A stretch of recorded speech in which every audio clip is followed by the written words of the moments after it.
The psychology of money Morgan Housel کی ایک سوچ انگیز کتاب ہے جو انسانوں اور پیسے کے درمیان پیچیدہ تعلق کو بیان کرتی ہے۔ 20 مختصر ابواب میں ہاؤسل بتاتے ہیں کہ کس طرح جذبات، تعصبات اور ذاتی تجربات مالی فیصلوں پر اثر انداز ہوتے ہیں، اکثر تکنیکی علم سرمایہ کاری کی حکمت عملیوں سے زیادہ۔ یہ کتاب پیسے کے ساتھ اپنے رویے کو سمجھنے کی اہمیت پر زور دیتی ہے اور جلدی دولت کمانے کے بجائے صبر، نظم و ضبط اور طویل مدتی سوچ پر توجہ دیتی ہے۔ ہاؤسل یہ بھی بتاتے ہیں کہ دولت صرف زیادہ آمدنی حاصل کرنے کا نام نہیں بلکہ پیسے کو عقلمندی سے خرچ کرنے، بچت کرنے اور اپنی ضرورتوں کے مطابق زندگی گزارنے پر منحصر ہے۔ پہلا باب، کوئی پاگل نہیں ہے۔ دی سائیکالوجی آف منی کے پہلے باب میں مورگن ہاؤسل بتاتے ہیں کہ لوگوں کے مالی فیصلے دوسروں کو غیر منطقی لگ سکتے ہیں، لیکن یہ ان کے منفرد تجربات اور نقطہ نظر کی بنیاد پر ہوتے ہیں۔ وہ کہتے ہیں کہ پیسے کے بارے میں ہر شخص کی سمجھ اس کی ذاتی زندگی، پرورش اور معاشی حالات کے تجربات پر منحصر ہوتی ہے۔ مثال کے طور پر، جو شخص معاشی بحران کے دور میں بڑا ہوا ہو وہ سرمایہ کاری کے بجائے بچت کو زیادہ اہمیت دے سکتا ہے، جبکہ ایک ایسا شخص جو خوشحال دور میں پلا بڑا ہو زیادہ مالی خطرات اٹھانے کا رجحان رکھ سکتا ہے۔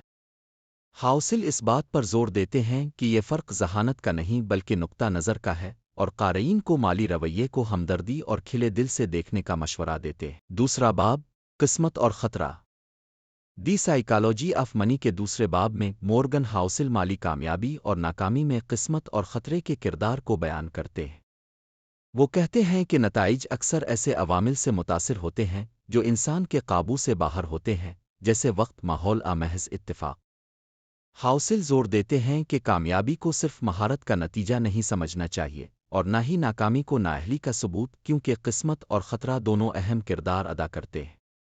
وہ بل گیٹس جیسے حقیقی مثالیں پیش کرتے ہیں جن کی کامیابی جزوی طور پر ابتدائی کمپیوٹرز تک رسائی کی وجہ سے تھی، اور ان لوگوں کا ذکر کرتے ہیں جنہوں نے عقلمند فیصلے کیے لیکن بدقسمتی کا شکار ہوئے۔ ہاؤسل قارئین کو مشورہ دیتے ہیں کہ اپنی کامیابیوں پر عاجزی اختیار کریں، دوسروں کی ناکامیوں پر سخت فیصلہ نہ کریں، اور زندگی اور پیسے کی غیر متوقع نوعیت کو سمجھیں۔ تیسرا باب، کبھی کافی نہیں۔ دی سائیکالوجی آف منی کے تیسرے باب میں مورگن ہاؤسل لالچ اور دولت کی مسلسل خواہش کے خطرات پر بات کرتے ہیں۔ وہ بتاتے ہیں کہ بہت سے لوگ یہ سمجھنے میں ناکام رہتے ہیں کہ ان کے پاس کب کافی ہے، اور غیر ضروری خطرات اٹھا لیتے ہیں جو ان کی مالی استحکام اور خوشی کو نقصان پہنچا سکتے ہیں۔ ہاؤسل حقیقی مثالیں دے کر سمجھاتے ہیں کہ زیادہ پیسے، طاقت، شہرت کی خواہش کیسے غلط فیصلوں اور ناکامی کا سبب بن سکتی ہے۔ وہ زور دیتے ہیں کہ ہر شخص کو اپنی اوقافی کی حد مقرر کرنی چاہیے اور دوسروں سے موازنہ کرنے سے بچنا چاہیے، کیونکہ یہ عدم اطمینان پیدا کرتا ہے۔ اس باب کا اہم سبق یہ ہے کہ اطمینان کو ترجیح دیں اور اپنی مالی حفاظت اور ذہنی سکون کو حد سے زیادہ خواہشات کی نظر نہ کریں۔ چوتھا باب، حیرت انگیز کمپاؤنڈنگ۔ دی سائیکالوجی آف منی کے چوتھے باب میں مورگن ہاؤسل کمپاؤنڈنگ کی غیر معمولی طاقت اور دولت بنانے میں اس کے کردار کو بیان کرتے ہیں۔ وہ بتاتے ہیں کہ کمپاؤنڈنگ طویل مدت میں سب سے بہتر کام کرتی ہے، اور وقت اور مستقل مزاجی کے ساتھ اس کا اثر کئی گنا بڑھتا ہے۔ ہاؤسل وارن بفٹ کی مثال دیتے ہیں، جن کی بڑی دولت کا راز جلدی سرمایہ کاری شروع کرنا اور دہائیوں تک اپنے سرمایہ کو بڑھنے دینا تھا۔ وہ اس بات پر زور دیتے ہیں کہ صبر اور وقت مالی کامیابی کے لیے سب سے اہم عوامل ہیں، کیونکہ چھوٹی اور مستقل کوششیں وقت کے ساتھ حیرت انگیز نتائج دے سکتی ہیں۔ اس باب کا اہم سبق یہ ہے کہ کمپاؤنڈنگ کی طاقت کو سمجھنا اور اس کی قدر کرنا مالی نتائج کو بدل سکتا ہے۔ پانچواں باب، دولت کمانا بمقابلہ دولت کو برقرار رکھنا۔ دی سائیکالوجی آف منی کے پانچویں باب میں مورگن ہاؤسل دولت کمانے اور دولت کو برقرار رکھنے کے درمیان فرق کو بیان کرتے ہیں۔ وہ بتاتے ہیں کہ دولت بنانے کے لیے اکثر خطرات اٹھانا، جارحانہ ہونا اور مواقع کو فائدے میں تبدیل کرنا ضروری ہوتا ہے۔ تاہم دولت کو برقرار رکھنے کے لیے بڑی غلطیوں سے بچنا، صبر کرنا اور محتاط رہنا ضروری ہوتا ہے۔ ہاؤسل اس بات پر زور دیتے ہیں کہ مستقل مالی کامیابی صرف پیسہ کمانے کے بارے میں نہیں ہے، بلکہ وقت کے ساتھ اسے برقرار رکھنا بھی ضروری ہے۔ وہ اس بات کو اجاگر کرتے ہیں کہ لوگ دولت حاصل کرنے کے بعد زیادہ پر اعتماد ہو جاتے ہیں اور خطرناک فیصلے کرتے ہیں جو ان کی مالی حالت کو خطرے میں ڈال سکتے ہیں۔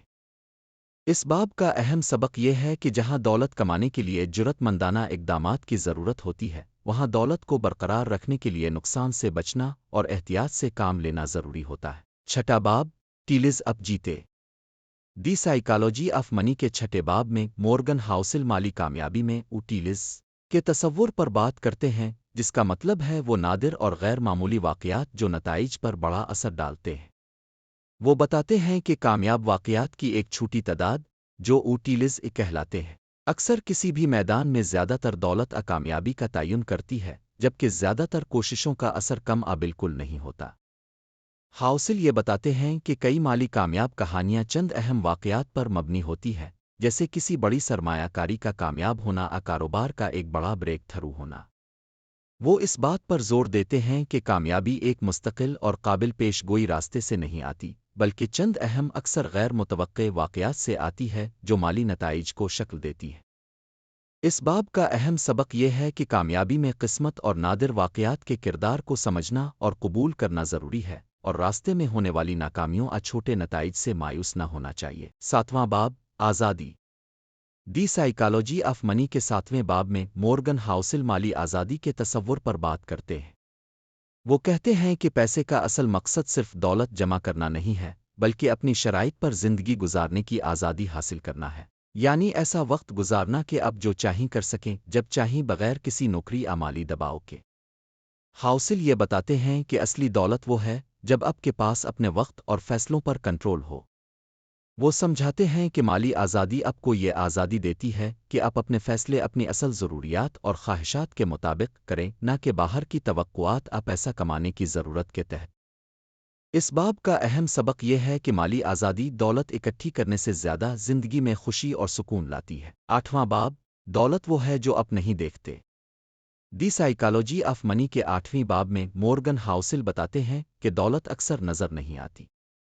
لوگ عموماً دولت کی ظاہری علامات جیسے چمکدار گاڑیاں مہنگے گھر دیکھ کر فیصلہ کرتے ہیں، لیکن اصل دولت وہ ہوتی ہے جو بچائی اور سرمایہ کاری کی جائے، نہ کہ جو خرچ کی جائے۔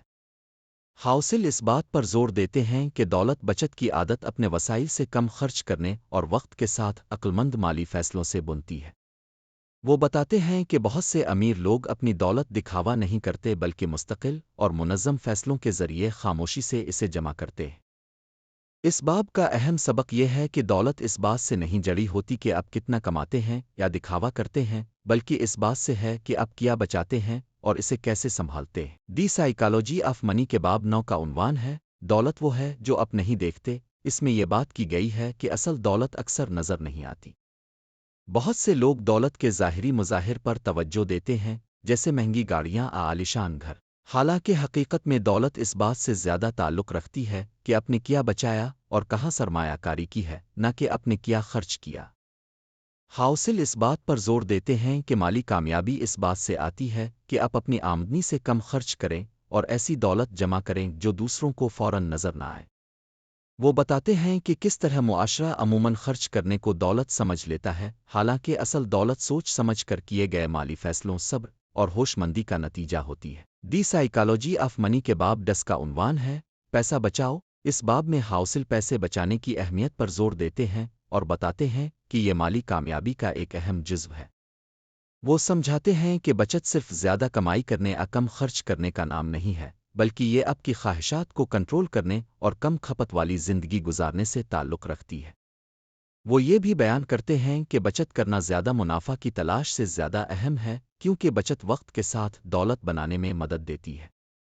ہاؤسل زندگی کی غیر یقینی نوعیت کو بھی اجاگر کرتے ہیں اور بتاتے ہیں کہ بچت ایک حفاظتی تکیہ کی طرح کام کرتی ہے جو غیر متوقع حالات میں سکون اور تحفظ فراہم کرتی ہے۔